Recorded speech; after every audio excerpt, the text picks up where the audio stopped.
Estimados televidentes, tengan ustedes muy buenas noches y bienvenidos a esta nueva edición del programa televisivo Desarrollo y Producción.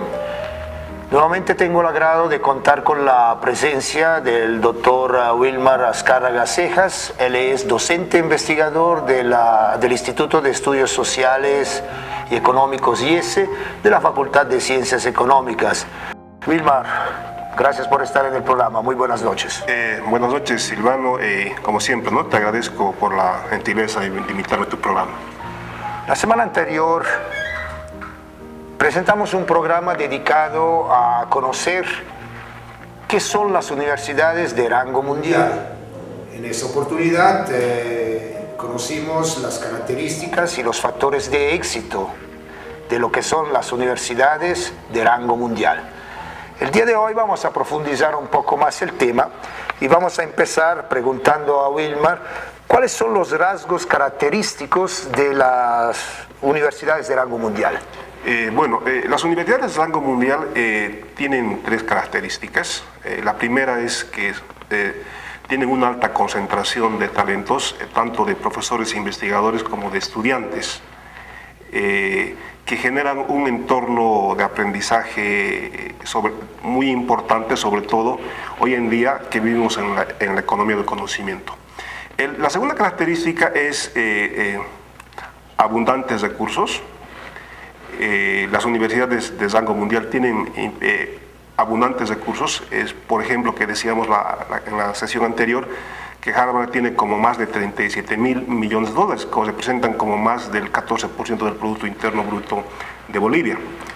La tercera característica es gobernabilidad adecuada, ¿no? Es decir, un gobierno universitario adecuado que tenga dirigentes que tengan una visión estratégica del manejo de la institución y tengan un fuerte compromiso con una cultura de excelencia, ¿no? Entonces, evidentemente, un elemento importante de las universidades de rango mundial es el primer elemento, que es la alta concentración de talentos docentes y estudiantes, que es un insumo fundamental en este escenario. Una masa crítica importante, ¿no? El elemento hace que la Universidad de rango mundial tenga la virtud, casi como tiene la virtud de poder atraer a los mejores profesores y a los mejores estudiantes. Y la segunda característica, desde abundantes recursos, todas las universidades de rango mundial son universidades de investigación. Y una universidad de investigación requiere abundantes recursos para hacer procesos de investigación de frontera en cualquier ámbito de la ciencia. Decíamos, por ejemplo, que Estados Unidos es el 3.3% del Producto Interno Bruto estadounidense, lo dedican a educación superior, en comparación a los países de la Unión Europea que dedican 1,3%, ¿no? Un indicador que da cuenta de la importancia de este segundo elemento es, por ejemplo, que un estudiante en Harvard cuesta año $100.000. Un estudiante, por ejemplo, en una de las mejores universidades latinoamericanas, por ejemplo, la UNAM, cuesta $7.000 año. Y en la Universidad de Sao Paulo, que es una de las mejores universidades de América Latina, tiene una inversión, un presupuesto de aproximadamente de $14.000, ¿no? Entonces, un elemento importante para ser una universidad de rango mundial es justamente la inversión de importantes recursos para la formación, no solamente de recursos humanos, sino también para hacer investigación de frontera. Hay una investigación, en general las universidades de América Latina no aparecen entre las universidades de rango mundial, y hay una hipótesis que se maneja, y es el hecho de que la razón por la cual las universidades latinoamericanas no aparecen en los rankings de las mejores universidades del mundo es el tema del gobierno universitario. No tienen problemas, incluso sobre todo las más grandes, digamos, ¿no? Por ejemplo, la UNAM, que tiene como 350.000, la Universidad de Buenos Aires, que en algún momento incluso han mostrado su descontento con estos tipos de rankings porque justamente no toman en cuenta la naturaleza de estas universidades, que son universidades enormes, son universidades grandes, y que estos rankings que de alguna manera no estarían capturando ese elemento. Bueno, Vilmar, hemos un poco recapitulado lo que habíamos explicado en el anterior programa y sobre la base de eso una nueva pregunta. ¿Cuáles son los hechos estilizados de las universidades de rango mundial? Uno de los hechos estilizados de las universidades de rango mundial es que todas las universidades de rango mundial son universidades de investigación, que a su vez surgen como instituciones claves en la economía del conocimiento. Ahora, la pregunta es ¿por qué estas universidades hacen tanta investigación? La respuesta, cuando uno explora los diferentes rankings, lo que encuentra es lo siguiente, que todas esas universidades en general no son muy grandes, tienen estudiantes de entre 11.000 de 11.000 a 25.000 estudiantes, y hay un dato que llama la atención, es que más del 40% de los estudiantes de estas universidades de rango mundial, como ser Harvard, MIT, Oxford, Cambridge, Caltech, Columbia, tienen más del 40% son estudiantes de posgrado. Es decir, no se dedican tanto, si bien hacen formación a nivel de pregrado, su ámbito mayor de acción es la investigación. Entonces, como tienen muchos estudiantes de posgrado, hacen bastante investigación, ¿no? Entonces hacen tesis de maestría, después tesis doctorales que después lo publican en revistas internacionalmente arbitradas, ¿no? Entonces, todas son universidades de rango mundial, todas son universidades de investigación y hacen investigación porque tienen cuantiosos recursos y hay un fuerte vínculo entre el posgrado y la investigación, ¿no? Que justamente es uno de los pilares fundamentales que les permite realizar bastante producción intelectual. ¿Y cuál es el objeto de los rankings globales sobre universidades de rango mundial? Bueno, el objeto de los rankings globales universitarios es la jerarquización de las instituciones de educación superior basándose en parámetros e indicadores que pretenden medir la calidad de la educación universitaria, la investigación y las actividades y otros aspectos de la actividad académica, con el fin de informar y orientar a los estudiantes, a la opinión pública y a la sociedad en general. La relevancia de los rankings de universidades a nivel mundial radica en validar las principales funciones de las instituciones de educación superior, es decir, la formación, la investigación, la influencia positiva en la comunidad y el fortalecimiento del sistema productivo a través de la transferencia del conocimiento, ¿no? Las universidades, hay varios rankings globales universitarios. Por ejemplo, el ARU dice el estatus de universidad de rango mundial está asociada al posicionamiento en los rankings globales. Según el ARU, una universidad es de rango mundial cuando está posicionada en los primeros 100 lugares de las universidades, ¿no? Entonces, si está una universidad en los primeros 100 lugares, por ejemplo en el ARU clasifica a 500 universidades. Si la universidad está entre los primeros 100 lugares, podría ser considerada como universidad de rango mundial. Y bueno, entonces has hablado, ¿no?, que existen varios rankings globales. ¿Cuáles son estos rankings globales? Bueno, en la literatura hay varios rankings, pero son 4 los más conocidos, ¿no? Es por su influencia, por su impacto y en las instituciones de educación superior y en la política universitaria, 4 son los más conocidos, ¿no? Y el ARU, que es el Academic Ranking World University, que es más conocido como el ranking de Shanghái, los Times Higher Study and Hall Student T, que es una consultora londinense, y la Quacquarell Simon World University, la SQS. Y otro ranking también conocido es la Bobometrics, que es un ranking elaborado por el Consejo Superior de Investigaciones Científicas de España. El ARU, en realidad los rankings globales son relativamente recientes. El ARU tuvo su primera publicación en el 2003, el QS en el 2004 y el TI en el 2010 al independizarse del QS. El ARU clasifica a 500 universidades con base a indicadores cuantitativos de producción científica con distintas ponderaciones. El QS evalúa a más de 700 universidades a nivel mundial de una selección de 2.000 y clasifica a 400 universidades. El TI clasifica 400 universidades, más del doble de sus ediciones originales, que eran 200.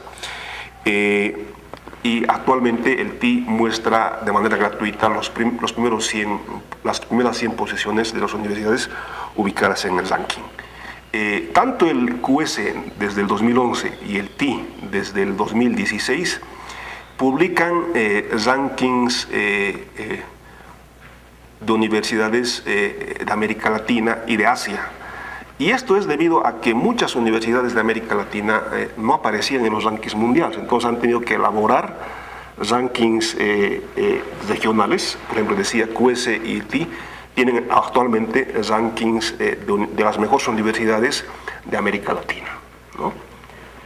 El Hubometrics, que es otro de los rankings, es, como decíamos, es un ranking elaborado por el Consejo Superior de Investigaciones Científicas de España. Toma a sus mediciones en base a la presencia de las universidades en la web. Actualmente, en su última edición de enero del 2017, clasifica a más de 26.000 universidades, ¿no? Este ranking Hubometrics del Consejo de España es la que mayor cobertura tiene en la elaboración de rankings. ¿Y cuáles son los criterios e indicadores de los rankings globales más reconocidos al momento de un poco evaluar las universidades de rango mundial? Bueno, ahí decíamos los cuatro rankings sobre universidades más reconocidos, que son el ARU, el TI, el QS y el Hubometrics, tienen varios criterios e indicadores, pero todas coinciden en, ¿cuáles son los principales criterios que toman en cuenta? Uno es la calidad de la enseñanza, la calidad del profesorado, la calidad y resultados de la investigación, la empleabilidad, el impacto y la reputación que tienen los titulados y los estudiantes de las universidades. Ya entrando, digamos, a nivel de cada ranking global, en el ARGU, por ejemplo, la calidad de la enseñanza se mide a través de los graduados que han obtenido premios Nobel o han obtenido un premio, la medalla Fields, ¿no?, que es un premio a la contribución en matemáticas. La ponderación que asigna ARU a premios Nobel y medalla Fields es del 10%. Otro criterio que toma en cuenta ARU es la calidad del profesorado, que mide a través de dos indicadores, ¿no? Profesores con premios Nobel o medallas Fields, que tienen una ponderación del 20%, e investigadores altamente citados, que también tienen una ponderación del 20%, ¿no? Y el rendimiento per cápita por publicación por investigador representa el 10%. En resultados de investigación en ARU toma en cuenta dos criterios: la publicación en revistas como Nature y Science y publicaciones indensadas. Ambas tienen una ponderación del 20%, ¿no? Entonces ARU pondera mucho más, de manera más fuertemente, el tema de investigación y los premios internacionales obtenidos por sus profesores y por sus estudiantes. El otro ranking, que es el TI, que decíamos que es una parte de investigadores que se independizó del QS en el 2010, toma como criterios el entorno de la docencia, la empleabilidad, la investigación, los ingresos y el número de artículos citados. Dentro del entorno de la docencia, toma en cuenta, en base a una encuesta, la reputación académica, la proporción de doctores con relación al personal docente investigador, personal docente investigador con relación a los estudiantes, doctorados titulados en esa universidad, reputación académica en temas de investigación también a través de una encuesta, y artículos académicos y citas por publicación, que tiene una ponderación según TI del 30%. El QS tiene, como decíamos, un criterio para universidades a nivel mundial y otras regional. A nivel mundial, los criterios son, en realidad, a nivel mundial y regional, los criterios son los mismos, pero lo que sí cambia es la ponderación. Hay una cierta adecuación para reconocer ciertamente la característica de las universidades de las regiones como ser América Latina y Asia.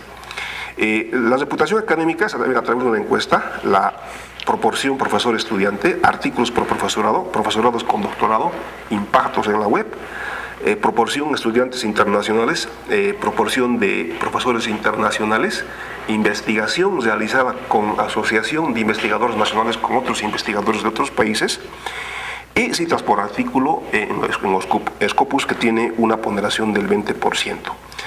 Finalmente, el ranking Obometrics del Consejo Superior de Investigación de Ciencias Sociales utiliza cuatro criterios: impacto, presencia, apertura y excelencia. El impacto tiene una ponderación del 50%, presencia, apertura y excelencia tiene una ponderación del 16,7%. Todos estos rankings reconocen y ponderan de manera importante los aspectos relacionados a la investigación. Y la ponderación que hacen a la investigación oscila entre el 20% para QS, el 40% en ARU y el 60% en TI.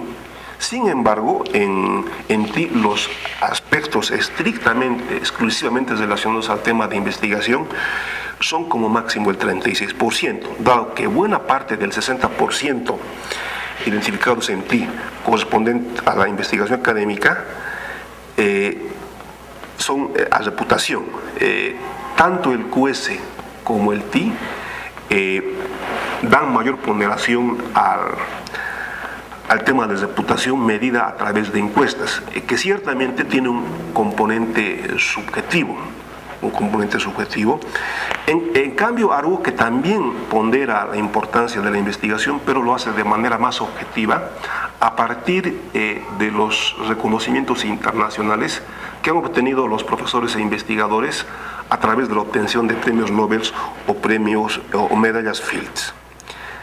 Sin embargo, el ARU también es criticada porque sí da cierta ponderación, da cierta prioridad a las universidades históricas, a las universidades más antiguas, ¿no? Por eso es que, por ejemplo, si uno ve los rankings, independientemente de qué ranking uno ve, los primeros 10 lugares siempre son las mismas universidades y son universidades de antigua data.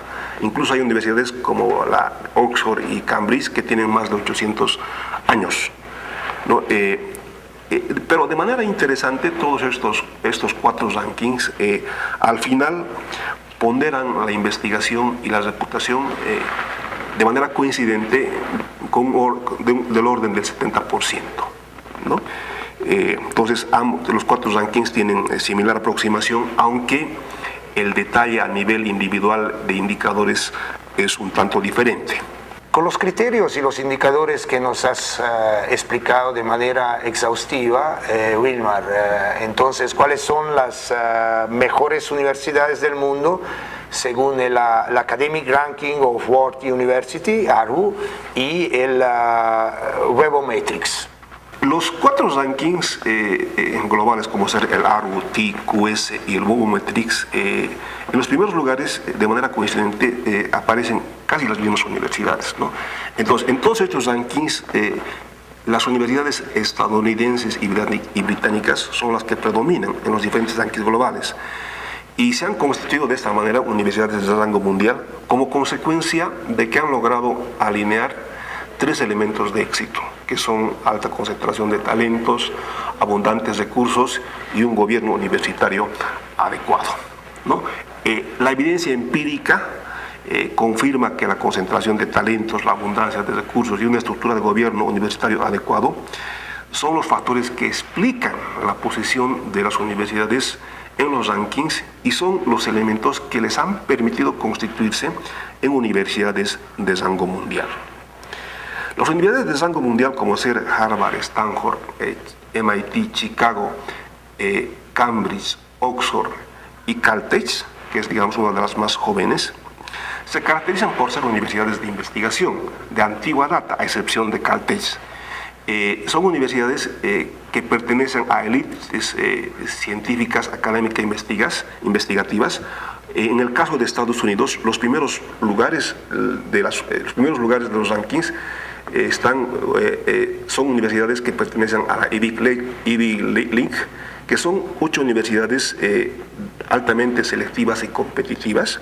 Y en el caso del Reino Unido, las esas universidades, las mejores universidades que aparecen en nuestros rankings globales, son universidades que pertenecen al G5, que agrupa a las mejores universidades del Reino Unido. Asimismo, cuando uno observa los diferentes rankings, se constata, como decía, que los primeros 10 lugares, la posición de las universidades en los primeros lugares no ha cambiado, se ha mantenido inalterado. Siendo las universidades más antiguas, las que ocupan los primeros lugares, incluso hay 2 universidades que tienen más de 800 años. En este sentido, la excelencia académica está asociada a un fuerte peso de la tradición, del prestigio y del pasado. Una universidad que quiera, en este sentido, una universidad que quiera convertirse en una universidad de rango mundial deberá contratar premios Nobel, que implica cuantiosos recursos financieros, aunque lo más complicado es formar estudiantes que luego se conviertan en investigadores de prestigio y que sean acreedores merecedores de reconocimientos internacionales como premios Nobel o medalla Fields. En este sentido, por ejemplo, para resaltar este aspecto, cabe señalar, por ejemplo, que la ARU pondera con 30% a sus profesores y estudiantes que hayan obtenido estos reconocimientos internacionales. Por lo tanto, resulta complicado que un investigador logre contribuciones significativas a la ciencia sin el apoyo de una gran institución. Y eso explica que un pequeño número de universidades se repartan los descubrimientos, el prestigio, los premios, como queda reflejado en la aparente inmutabilidad de los primeros lugares en las posiciones de los rankings globales. Para terminar un poco el programa, ¿cuáles son un poco los elementos que quieres dejar bien claro para la teleaudiencia de lo que hoy hemos hablado? Bueno, en esta sesión hemos hablado de las universidades de rango mundial, pero más desde los criterios e indicadores, ¿no? Hemos hablado de los diferentes rankings, sus criterios e indicadores que utilizan para hacer la jerarquización de las universidades. Hemos dicho que en general, si bien cada ranking global tiene su propia metodología, al final se ha argumentado, se ha mostrado que todos tienen elementos en común, ¿no? Que todos ponderan, por ejemplo, la calidad de la enseñanza, la calidad del profesorado, el impacto y la relevancia de la investigación, el hecho de que los profesores hayan sido ganadores de premios Nobel o los estudiantes hayan sido ganadores de premios Nobel o medallas Fields, ¿no? Entonces, en todos estos 4 rankings que hemos hablado del ARFO, del TI, QS y el Bobometrics, de manera coincidente decíamos que todos ponderan la investigación y la reputación. Y de manera bien interesante, aunque hay diferencias a nivel individual, a nivel individual de indicadores, se ve que a nivel global los 4 rankings tienen una ponderación del 70% a la reputación y a la calidad de investigación. La diferencia tal vez radica en que algunos rankings, por ejemplo el QS y el TI, aparentemente el TI es el que pondera más el tema de investigación, con 60%. Pero en realidad cuando uno explora de manera más detenida, lo que encuentra es que TI, en estricto rigor, TI realmente como investigación lo que está tomando en cuenta solamente es 36%, no es como 60%. El tema es que QS y TI toman criterios subjetivos mediante encuestas, a diferencia de ARU, que hace una investigación, un tratamiento más duro del indicador. También toma en cuenta el tema de reputación y de investigación, pero a través de indicadores más duros, como ser profesores con premios Nobel, profesores con medallas Fields, estudiantes con premios Nobel o medallas Fields, y las investigaciones que hacen a través de en revistas indexadas. Bueno, Wilmar, muchísimas gracias por habernos dado una vez más información alrededor de las universidades de rango mundial. Todavía estamos en un ámbito relativamente general, donde hemos conocido hoy, después de las características, los factores de éxito, hoy un poco la forma de calificar estas universidades, los rankings, como un poco las escalas para poder, digamos, posicionar las universidades de acuerdo a sus niveles. Estimados televidentes, esperamos que este programa haya sido de su agrado y gracias por su fidelidad. Hasta una próxima oportunidad.